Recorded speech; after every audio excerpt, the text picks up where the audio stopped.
നമ്മുടെ രാജ്യത്തിൻ്റെ രാഷ്ട്രനിർമ്മാണ പ്രക്രിയയിൽ വളരെ സജീവമായി പ്രവർത്തിക്കുന്ന ഒരു വിഭാഗമാണ് ന്യൂനപക്ഷ സമുദായങ്ങൾ.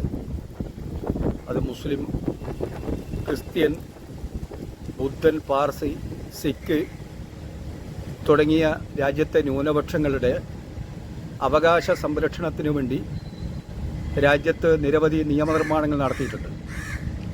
ഐക്യരാഷ്ട്രസഭയുടെ തീരുമാനത്തിൻ്റെ അടിസ്ഥാനത്തിലാണ് രാജ്യത്ത് ന്യൂനപക്ഷ കമ്മീഷൻ പോലും ഇവിടെ പ്രവർത്തിക്കുന്നത്. കഴിഞ്ഞ UPA ഗവൺമെൻറ്റിൻ്റെ കാലത്ത് രാജ്യത്തെ മുസ്ലിങ്ങളുടെ വിദ്യാഭ്യാസപരവും തൊഴിൽപരവുമായ പിന്നോക്കാവസ്ഥ പഠിക്കുന്നതിന് വേണ്ടി സച്ചാർ രജീന്ദറിൻ്റെ നേതൃത്വത്തിൽ ഒരു കമ്മിറ്റി രൂപീകരിക്കുകയും 2007 UPA ഗവൺമെൻറ്റിന് ആ റിപ്പോർട്ട് സമർപ്പിക്കുകയും ചെയ്തു. ആ റിപ്പോർട്ടിൻ്റെ അടിസ്ഥാനത്തിൽ ഇന്ത്യയിലെ പട്ടികജാതി പട്ടികവർഗത്തിനേക്കാളും വളരെ പിന്നിൽ നടക്കുന്ന ഒരു വിഭാഗമാണ് മുസ്ലിം സമുദായം എന്ന് ആ റിപ്പോർട്ടിലുണ്ടായിരുന്നു. അതിനെ തുടർന്ന് കേന്ദ്ര ഗവൺമെൻറ് ഒരു 15 പരിപാടി ആവിഷ്കരിച്ചു. ആ 15 പരിപാടി അനുസരിച്ച് രാജ്യത്തിലെ എല്ലാ സംസ്ഥാനങ്ങൾക്കും നിരവധി ന്യൂനപക്ഷ ക്ഷേമ പദ്ധതികൾ ലഭിക്കുകയുണ്ടായിട്ടുണ്ട്. 2015 വരെ ഈ പദ്ധതികൾ നമ്മുടെ സംസ്ഥാനത്ത് വളരെ വിജയകരമായി നടന്നിരുന്നു. പുതിയ ഗവൺമെൻറ്, നരേന്ദ്രമോദിയുടെ നേതൃത്വത്തിലുള്ള ഗവൺമെൻറ് അധികാരത്തിൽ വന്നതോടുകൂടി ഈ പദ്ധതി വിഹിതങ്ങളൊക്കെ BJP ഭരിക്കുന്ന സംസ്ഥാനങ്ങളിൽ മാത്രം ഒതുക്കി. കേരളം പോലുള്ള സംസ്ഥാനങ്ങളിൽ ആ പദ്ധതി നിഷേധിക്കുകയും ചെയ്തു.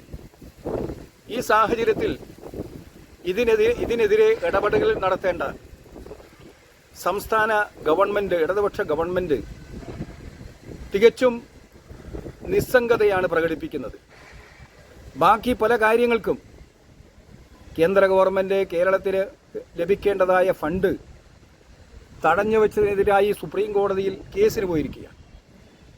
അതുപോലെ തന്നെ നമുക്കറിയാം, പല കാര്യങ്ങളിലും കേരളത്തിൻ്റെ അവകാശ സംരക്ഷണത്തിന് വേണ്ടി കേരള ഗവൺമെൻറ് കോടതികളെ സമീപിക്കുന്നുണ്ട്. പക്ഷേ കേന്ദ്ര ഗവൺമെൻറ് ഈ സച്ചാർ കമ്മിറ്റി റിപ്പോർട്ടിൻ്റെ വെളിച്ചത്തിൽ നടപ്പിലാക്കേണ്ട ആ പദ്ധതി വിഹിതം സംസ്ഥാനത്തിന് കിട്ടാത്തൊരു സാഹചര്യത്തിൽ എന്തുകൊണ്ടാണ് സംസ്ഥാന ഗവൺമെൻറ് ഇക്കാര്യത്തിൽ ഇടപെടാത്തതും സുപ്രീം കോടതിയെ സമീപിക്കാത്തതും? തികച്ചും നീതി നിഷേധമാണ് ഇക്കാര്യത്തിൽ ഉണ്ടായിട്ടുള്ളത്. കേന്ദ്ര ഗവൺമെൻറ് BJP ഭരിക്കുന്ന സംസ്ഥാനങ്ങൾക്ക് മാത്രം കൊടുക്കുന്നത് തികച്ചും നീതിക്ക് നിരക്കുന്ന ഒരു കാര്യമല്ല. തീർച്ചയായും സുപ്രീം കോടതിയിൽ കേരള ഗവൺമെൻറ് പരാതി ബോധിപ്പിച്ചിരുന്നുവെങ്കിൽ കേരളത്തിലെ ന്യൂനപക്ഷങ്ങൾക്ക് ആ പദ്ധതിയുടെ ഗുണഫലം ലഭിക്കുമായിരുന്നു. അക്കാര്യത്തിൽ കേരളത്തിലെ ഗവൺമെൻറ് തികഞ്ഞ അലസതയാണ് കാണിച്ചുകൊണ്ടിരിക്കുന്നത്. ഇത് ന്യൂനപക്ഷ വിഭാഗങ്ങളോട് കാണിക്കുന്ന ഒരു അവഗണനയായിട്ട് മാത്രമേ ഞങ്ങൾക്ക് കണക്കാക്കാൻ കഴിയുള്ളൂ.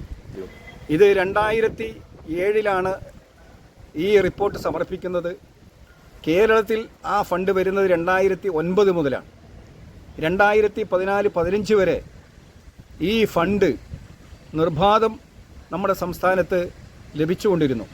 വിവിധ വിദ്യാഭ്യാസ വായ്പകൾ, സ്കോളർഷിപ്പുകൾ, അതുപോലെ തന്നെ സ്വയം തൊഴിൽ കണ്ടെത്തുന്നതിന് വേണ്ടിയുള്ള ധനസഹായങ്ങൾ, വിദ്യാഭ്യാസ സ്ഥാപനങ്ങൾക്കുള്ള ഗ്രാൻറ്റുകൾ അടങ്ങിയ ഇത്തരത്തിലുള്ള ഫണ്ടുകൾ അത് മുസ്ലിം സമുദായത്തിന് മാത്രമല്ല, ക്രൈസ്തവ സമുദായത്തിനും മറ്റ് വിഭാഗങ്ങൾക്കൊക്കെ ഈ ഫണ്ടിൻ്റെ വിഹിതമുണ്ട്.